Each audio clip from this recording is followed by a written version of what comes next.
তাহলে দেখো এখানে আছে y is equal to a e power mx plus b e power minus mx হলে দেখাও যে y2 minus m square y equal to 0। এই y2 মানে কি, y কে দুইবার ডিটিএস করতে হবে, ঠিক আছে। এখন দেখো এখানে দেওয়া আছে y is equal to a e power mx plus হলো b e power minus mx। এখন আমরা লিখবো যে x এর সাপেক্ষে অন্তরীকরণ করে পাই, যেহেতু এটা সংক্ষিপ্ত প্রশ্ন একটু বিশ্লেষণ করে লিখবো আর কি।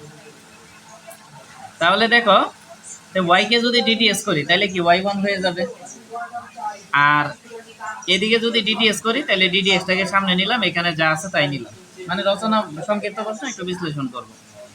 এখন এখানে পদ আছে কয়টা, দুইটার সাথে ডিডিএস করতে হবে। তো এখানে ডিএক্স মানে কি বোঝাচ্ছে, এক্সটা হলো চলক। তো এক্স যদি চলক হয় এটা কি সহগ, তো এ সহগ, এটার সামনে নিলাম, এটার কোনো কাজ নাই। তাহলে d d x e to the power x, এটা সূত্র হলো ই টু দি পাওয়ার এক্স। এখন এম এক্স কে যে আমরা এক্স ধরলাম এটা কিন্তু অ্যাকচুয়ালি এক্স না, সেজন্য আমরা কি করব, এম এক্স কে আবার ডিডিএস করব, তারপরে প্লাস নিলাম, নেওয়ার পরে এখন এটার কাজ, তাহলে বি কি সহগ, সহগের তো কোনো কাজ নাই, এটাকে সামনে রাখলাম। তারপরে d d x e to the power m x বা e to the power x, এটা সূত্র কি e to the power x. এখন এই যে মাইনাস এম এক্স কে যে এক্স ধরলাম এটা অ্যাকচুয়ালি এক্স না, সেজন্য এটাকে আবার কি করব, ডিডিএস করব, এটা করলাম। তাইলে এই পর্যন্ত কারো কোনো প্রশ্ন আছে কিনা, প্রশ্ন থাকলে বলতে পারো। তাহলে এ রাখলাম, e to the power m x নিলাম, আর ডিডিএক্স এক্স এর মান 1 এর সাথে এম গুণ করলে এম হবে, প্লাস দিলাম b e power minus m x নিলাম, ডিডিএক্স এক্স এর মান 1 আর 1 এর সাথে মাইনাস এম গুণ দিলে কি মাইনাস এম। তাহলে এ নিলাম, এমটাকে সামনে নিলাম, e to the power m x নিলাম, তারপরে এখানে প্লাসে মাইনাসে মাইনাস বি নিলাম, এমটাকে সামনে নিলাম, আর e to the power minus m x নিলাম। তাহলে এই পর্যন্ত কারো কোনো প্রশ্ন আছে কিনা। আবার এক্স এর সাপেক্ষে অন্তরীকরণ করে পাই, আবার আমরা অন্তরীকরণ করব, তাহলে ওয়াই কে যদি আবার y1 কে যদি আবার অন্তরীকরণ করি অবশ্যই y2 হয়ে যাবে, আর এটাকে আবার অন্তরীকরণ করব, তো এটাকে যদি আবার অন্তরীকরণ করি অবশ্যই কি সামনে ডিডিএক্স নিতে হবে, আর এখানে যা আছে তাই নিলাম। নেওয়ার পরে দেখো এখানে y2 রাখলাম, এখন এখানে পথ আছে দুইটাকে ডিডিএস করতে হবে, ঠিক কিনা।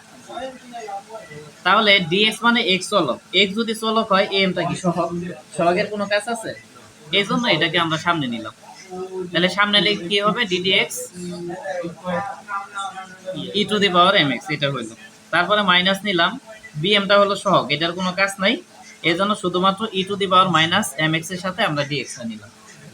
কি কথা বুঝতে পারছো, মানে ডিডিএক্সটা এটার সাথেও গুণ করব এটার সাথেও গুণ করব, কিন্তু এম যেহেতু সহগ, সহগটাকে ডাইরেক্ট সামনে দিলাম, তারপরে এই e to the power m x এর সাথে ডিডিএক্স নিলাম, মাইনাস দিলাম, এখানে বি এমটা যেহেতু সহগ সামনে নিলাম, আর এই যে e to the power minus m x এর সাথে ডিডিএক্স নিলাম। কি বুঝতে পারছো, তাহলে এম এক্স এম নিলাম, এখন d d x e to the power m x, দেখো তো ডিডিএক্স, আচ্ছা d d x e to the power m x, এখানে এই যে d d x e to the power m x, এটাকে হিসাব করে আমরা কি পাইছি বলো তো, এই যে এতটুকু পাইছি, মানে এটা তো আমরা সামনে রাখছিলাম কিনা বলো, আর e to the power m x কে ডিডিএস করে আমরা কি এই যে এতটুকু পাইছি, e to the power m x এটা পাইছি কিনা। তাহলে এই মানটা আমরা ডাইরেক্ট এখানে বসাই দিচ্ছি, একবারে সাজিয়ে লিখছি আর কি, M E to the power, এই যে e to the power x m, এটা লিখছি, মানে এই যে d d x e to the power m x এর মান আমরা পাইছি e to the power m x, তারপরে কি এম, তো এই মানটাই আমরা এই যে এখানে লিখছি, তারপরে মাইনাস দিলাম, তারপরে বি এম নিলাম, এখন d d x e to the power minus m x, এখানে দেখো এই যে e to the power minus m x এটা, তো এটাকে আমরা ডিডিএস করে ফলাফল কি এই যে এতটুকু পাইছি না, e to the power minus m x minus m, তো এই যে এই ফলাফলটাই আমরা এখানে এই যে একবারে লিখছি, মানে শর্টকাটে কাজ করছি আর কি। এখানে কারো কোনো প্রশ্ন থাকলে বলতে পারো। আমি আবার বলছি, d d x e to the power m x, এখানে দেখো এই যে এখানে যে এ আছে বলি এখানে যে এ আছে, একে কিন্তু আমরা ডিডিএস করি না, এর জায়গায় এ রাখছি, আর d d x e to the power m x, এটার পরিবর্তেই তো আমরা এটা লিখছি, আর এটা থেকেই তো এই যে এটা আসছে। তার মানে d d x e to the power m x কে ডিডিএক্স করলে কি e to the power m x m হবে। তো এই জিনিসটাই আমরা এখানে লিখছি, d d x e to the power m x এর পরিবর্তে e to the power m x m, minus minus দিলাম, বিএম বিএম নিলাম। এখন d d x e to the power minus m x, এই যে এখানে বি আছে, বি এর জায়গায় কিন্তু আমরা বি রাখছি, আর e to the power minus m x কে ডিডিএক্স করছি। তো এইটা ডিডিএক্স করে কি আমরা প্রথমে এতটুকু পাইছি, এতটুকু হিসাব করেই তো এটা পাইছি। তাহলে d d x e to the power minus m x, এটার পরিবর্তে কি আমরা এটা লিখতে পারি না? পারি। এই জন্য আমরা এটার পরিবর্তে এটা লিখছি। এখন বলো কারো কোনো প্রশ্ন আছে কিনা, থাকলে বলতে পারো, এটা অবশ্যই একটা গুরুত্বপূর্ণ প্রশ্ন। প্রশ্ন আছে? রিফাত, অনলাইনে রিফাত?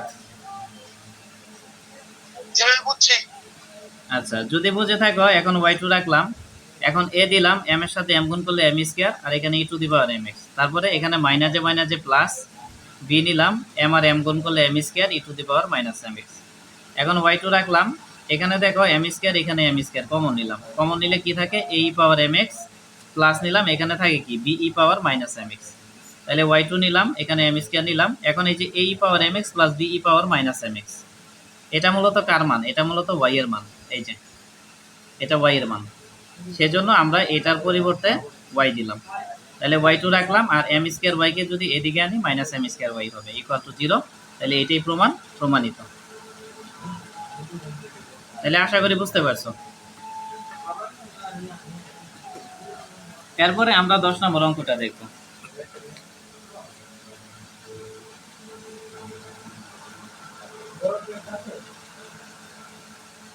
আচ্ছা, এখানে 10, এটা কি নতুন বই না পুরাতন বই?